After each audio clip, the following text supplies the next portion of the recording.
Hi there, my name is Drew Spicer, and I work at the Yukon Human Rights Commission. Thank you for joining us for Human Rights Day 2021. On this day in 1948, the United Nations General Assembly adopted the Universal Declaration of Human Rights. The Declaration states that each person is entitled to fundamental rights, including the right to equality and the right to life, liberty, and security of the person. It also recognizes the right to freedom of religion and speech and the right to participate in the cultural life of the community. Every year on this day, people around the world take steps to raise awareness and bring change to ongoing human rights issues. The United Nations spearheads this campaign, identifying a global theme each year. This year, the theme is equality, reducing inequalities, advancing human rights. The Yukon Human Rights Commission supports this goal, but we also believe that we cannot reduce inequality without equity. To create a society that respects the inherent dignity of all persons and allows for every person's full participation, we must understand that eliminating inequality is an outcome. Equity is how we get there. For those who are wondering what the difference is, equality would be to give everyone the same size clothing. Equity is to give people clothes that fit. When the focus is on equality, we make the assumption that every person has the same advantages and the same abilities. This is not the case, and such assumptions ignore the structural and systemic barriers that so many people face in our society. When we work from an equality lens, it can be easy to ignore historical and ongoing social and economic disadvantages.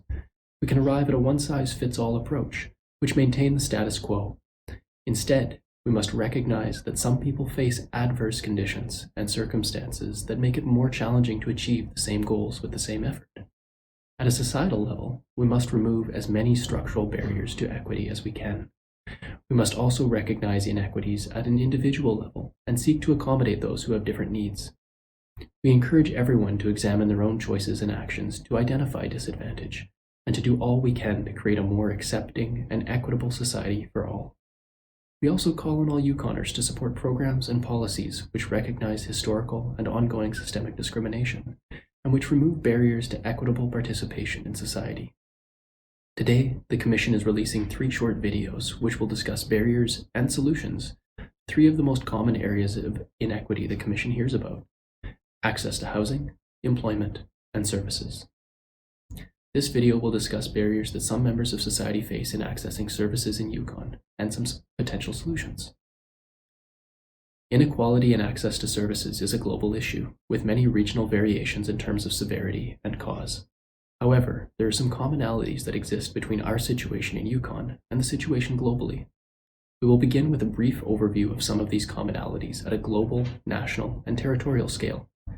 While the human rights complaint process in Yukon may not be able to address some of these broader systemic issues, it is nevertheless important to recognize the global context.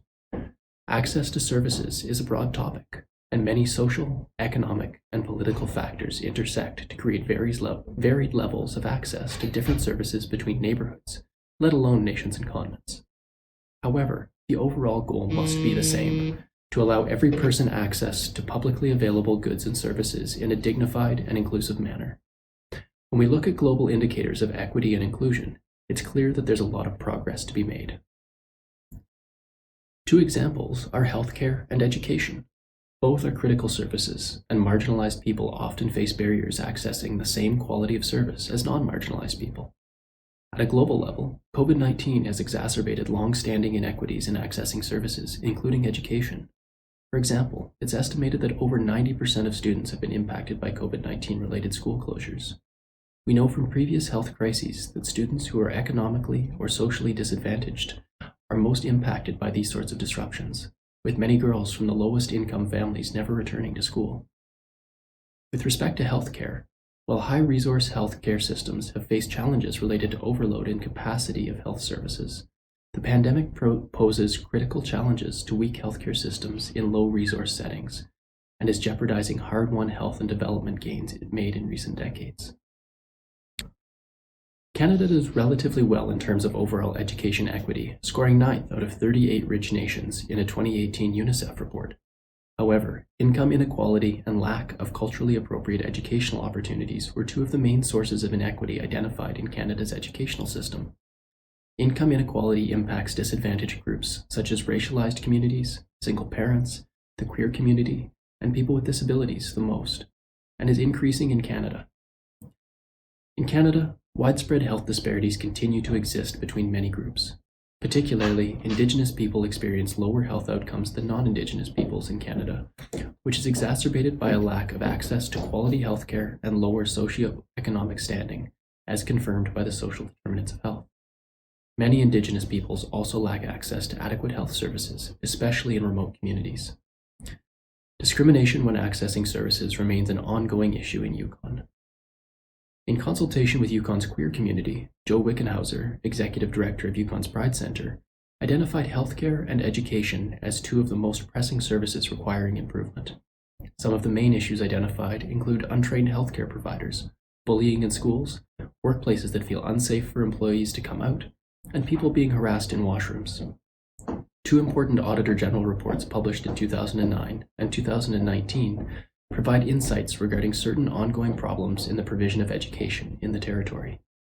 Both reports found that the Government of Yukon's Department of Education had not identified the underlying causes of long-standing gaps in student outcomes between First Nations and other Yukon students, as well as a similar gap between students attending rural and urban schools.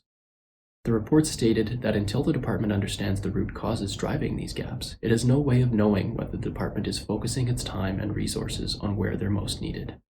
In addition, it was found that the department did not provide enough direction, oversight, and support to help schools deliver culturally inclusive programming. The 2019 Auditor General report also found that the department did not monitor its delivery of services and supports to students who had special needs, nor did it monitor these students' outcomes. The result is that the department did not know whether its approach to inclusive education was working, or whether it needed more focused attention on particular schools, groups, teachers, or subject areas. Half of the teachers who responded to the Auditor General survey felt that they did not have the supports they needed to deliver inclusive education, and 2/3 of those same teachers reported that they lacked sufficient training to do so. A 2021 review of inclusive and special education in Yukon supported and added to these findings. Researcher Nikki Yee found that Yukon students with special needs generally experience low-quality education based on chaotic and disjointed structures in schools and across the educational system, based on underdeveloped capacity among educators. The overall education system was found to be rooted in social context that continues to enable colonial relationships, especially discrimination against students with disabilities and racism towards First Nation students and peoples. However, the findings also showed that everything needed to create a high-quality, responsive, effective system that can meet all the needs of a very diverse student population is already present in local communities and schools. Educational gaps and inequities have impacts that accumulate over a person's lifetime. The longer these gaps go unaddressed, the more likely another generation of Yukon youth could be affected for a lifetime. Inequities in access to services such as healthcare and education based on characteristics such as race, gender, and disability impact people's lives around the world. These factors disproportionately impact marginalized people and exacerbate inequalities in our society. However, the Yukon Human Rights Act is limited in scope and cannot address all instances of discrimination. It cannot shift the underlying biases and stereotypes which allow these forms of discrimination to persist. These require education, buy-in from leadership, and community knowledge. Legislative or policy solutions may also be necessary, or in some cases, complaints to another body. If you have questions about where to go with an issue of discrimination, check out our webpage or give us a call. We'll now discuss access to service protections under the Yukon Human Rights Act and the kinds of complaints the Commission has been receiving with respect to discrimination in accessing publicly available goods and services. The Yukon Human Rights Act prohibits discrimination when accessing goods, services, or facilities. This means that it is against the law to deny someone access to or treat someone unfavorably when providing access to goods, services, or facilities because of their race, gender, disability, or any other characteristic protected by the Act. The Yukon Human Rights Commission regularly receives complaints and reports of discrimination with respect to accessing goods, services, or facilities. Last year alone, the Commission received 71 inquiries about this. The majority of inquiries the Commission receives about discrimination in accessing goods, services, or facilities relate to race or disability. Most commonly, these relate to access to health care. It's important to note that the Commission can only accept complaints related to discrimination in healthcare and has no jurisdiction to question medical decisions that someone disagrees with, but are not objectively discriminatory. Discrimination occurs when someone is treated unfavorably because of a protected characteristic, such as race or disability. For example, if a medical professional prescribes different medication for different people based on stereotypes about whether they believe that person is likely to try and sell the drugs, that may be discriminatory.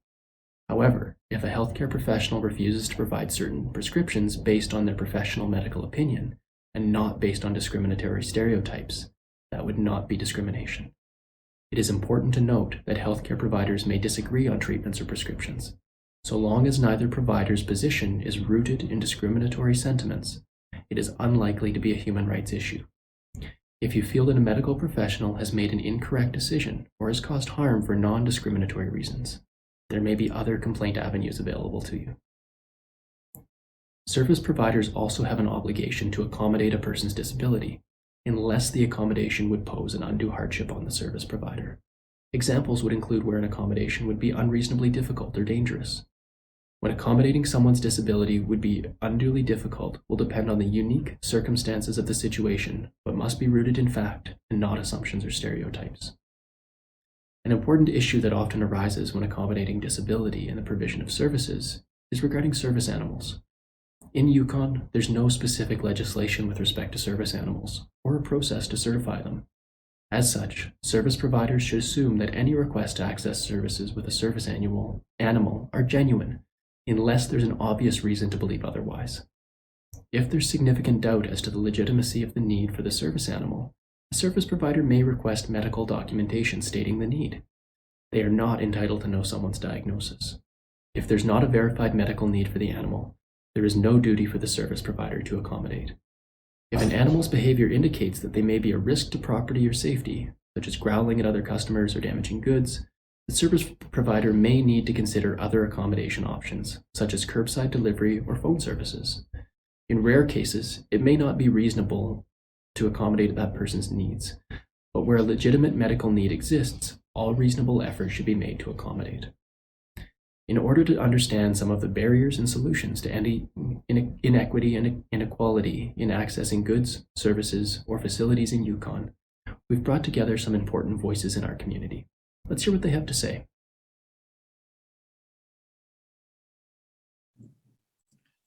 Welcome to this special Human Rights Day activity for 2021. I'm Michael Dougherty, the current co-chair of the Yukon Human Rights Commission. And I'm gratefully acknowledging that I'm speaking to you from the traditional lands of the Teslin Council and the Kwanlin First Nation. This year's theme, equality, reducing inequalities and advancing human rights, points to a really serious question that exists before us all as we progress towards a vision of society that was outlined in 1948 with the promulgation of the Universal Declaration of Human Rights. We've come a long way, but to eliminate the great gaps that exist and are growing between rich and poor, powerful and powerless in society, we have to really consider some of the practical realities that people face in today's world as well. We've seen great advances, of course. I certainly witnessed my mother's work in the civil rights movement in the 50s and 60s. I had the opportunity to join in anti-racist work in the 1960s and have continued on in a variety of capacities since then.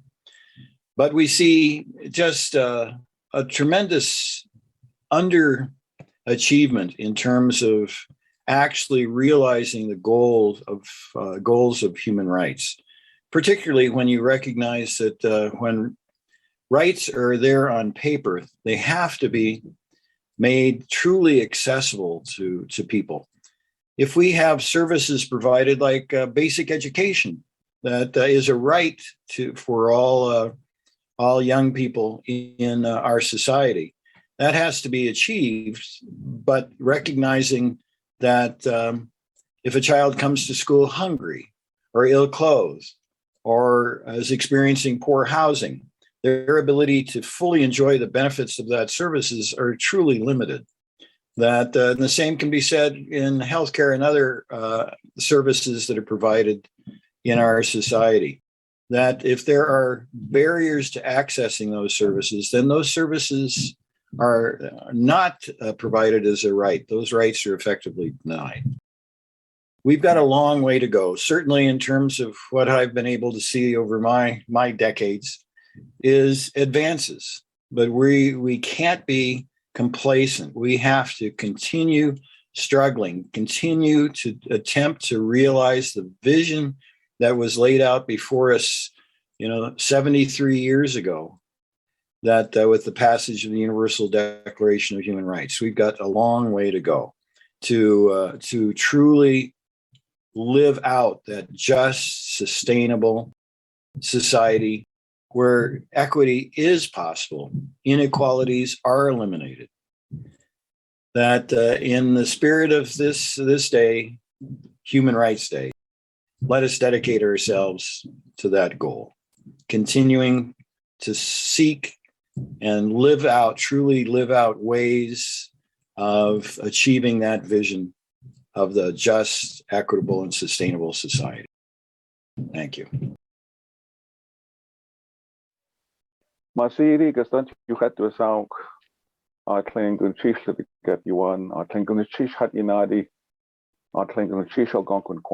Hello, everybody. My name is Duane Gastant Aucoin. I'm with Teslin Tlingit Council. Thank you all for being here this important day. I also want to thank the Algonquin people. I'm a guest of on their beautiful territory here in the Ottawa Valley, looking after my 86-year-old father. When we talk about equity, when we look at it through the eyes of Indigenous, that reconciliation is the big word right now, reconciliation. But there needs to be action that goes along with that reconciliation. That we've long been underfunded for our programs and our services, yet we're expected to offer the same level of service that the rest of Canada is offered for less money. Teslin Tlingit Council, not that long ago, we had to take Canada to court because they weren't honoring our agreements. That again, they talked about reconciliation, but they weren't honoring our agreements when it talked about looking after all of our citizens, regardless of whether their status or not. And they said, no, we're just going to fund you for the status. Well, we had to take them to court, and we won. And thankfully, Canada didn't appeal that.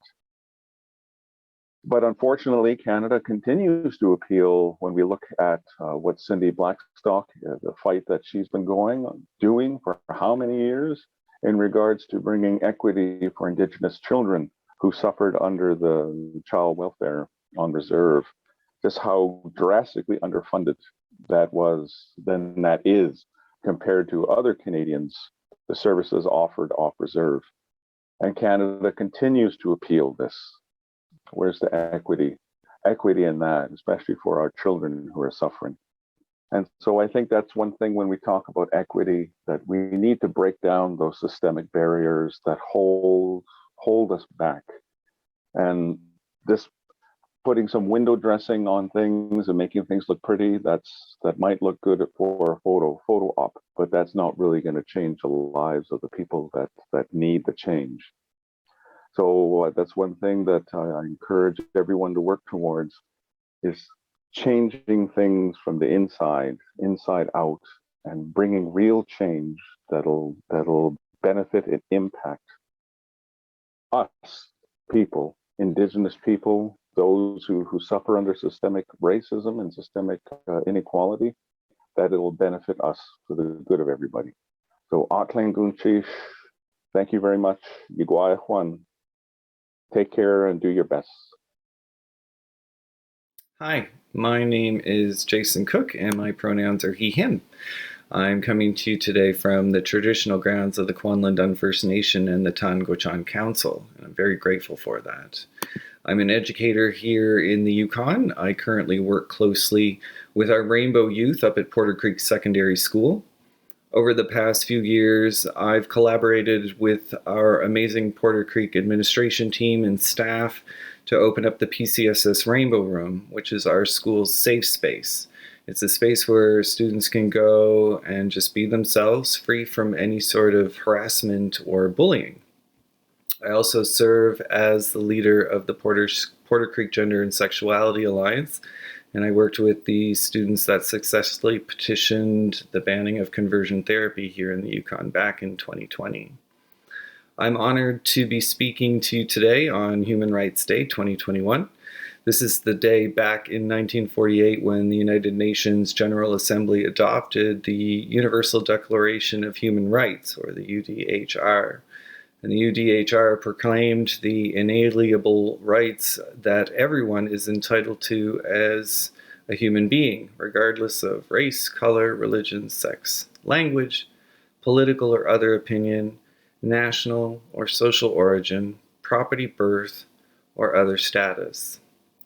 As a gay man living in the Yukon, I feel grateful to have protections that many in the queer communities around the world don't share.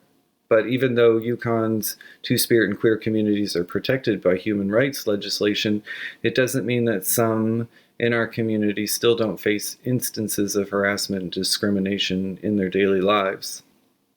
Data regarding 2S LGBTQ Canadians is limited in Canada, but we do know that members of the trans community face higher rates of violence.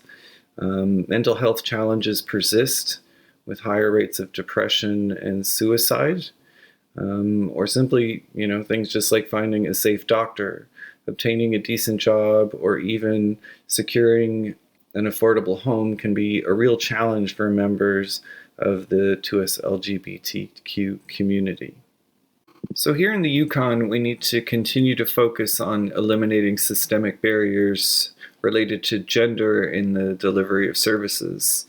For 2S LGBTQ people in the Yukon, it can be a challenging and stressful experience finding a doctor who you can be sure will be friendly and have the knowledge necessary to meet what are unique medical needs. That's why it's imperative that we provide education and training for healthcare professionals and administrators in queer cultural competency and enhance public health education and prevention strategies to address the sexual health needs of queer Yukoners. We need to improve access to supportive mental health and wellness services for two-spirit and queer Yukoners and ensure that they have access to gender-confirming procedures and medications. We need to support queer culture by funding queer organizations and initiatives for all age levels within communities and deliver cultural programming around the entire territory. We need to create and provide opportunities for queer people of all ages to recreation, spaces, activities, and events. Community organizations, private sector employers, and businesses need to educate and train their employees in queer cultural competency and ensure that gender-inclusive washrooms with low barrier access are available. But we also need to make a concerted effort to modernize and standardize how we collect sex and gender data here in the territory. For example, having a non-binary option on driver's license and consistently including third gender options on all forms which affirm diverse identities. If private and public sector partners work together to solve the issues and challenges facing the 2S LGBTQ community, we'll be able to eliminate stigmas.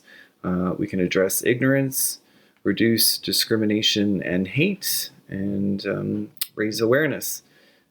Together with vigilance, compassion, and kindness, we can work to ensure that all Yukoners have access to welcoming, inclusive communities with safe and affordable places to live, laugh, learn, and call home.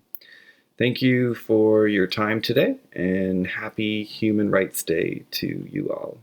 Thank you very much. Greetings, everyone. Bonjour tout le monde. My name is Birju Detani, and I'm the director at the Yukon Human Rights Commission.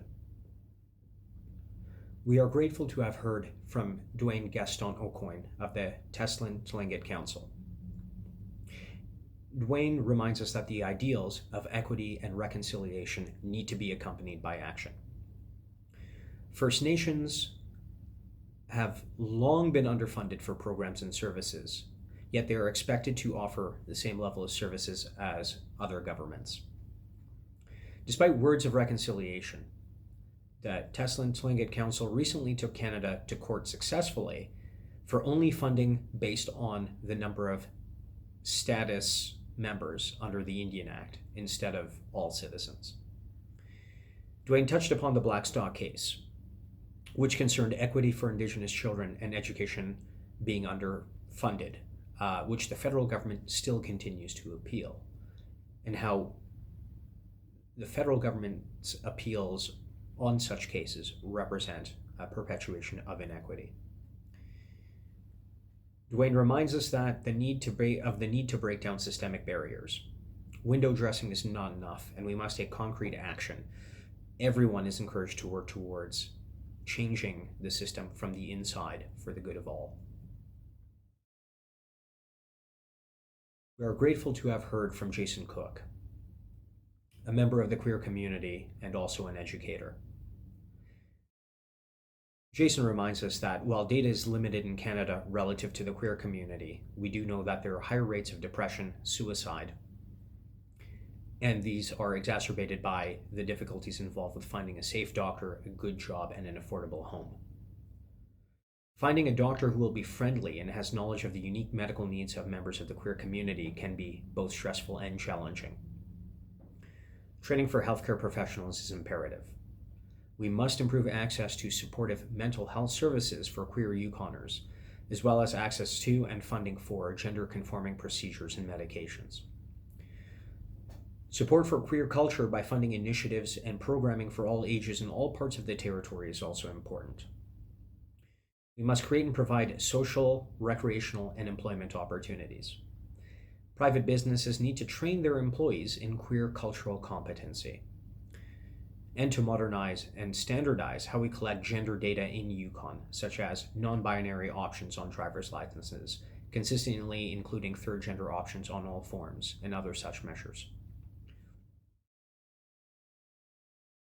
We must encourage collaboration between private and public sector partnerships in order to succeed.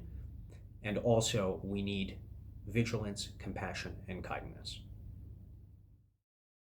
Finally, we are grateful to have heard from Michael Dougherty, who is also one of our human rights commissioners. Michael has reminded us that we have come a long way since 1948 and the signing of the Universal Declaration on Human Rights, but we have a long way to go, and that we must consider practical realities. Work has been going on for a long time and progress has been made. However, there has been a tremendous underachievement of actually realizing the goals of human rights.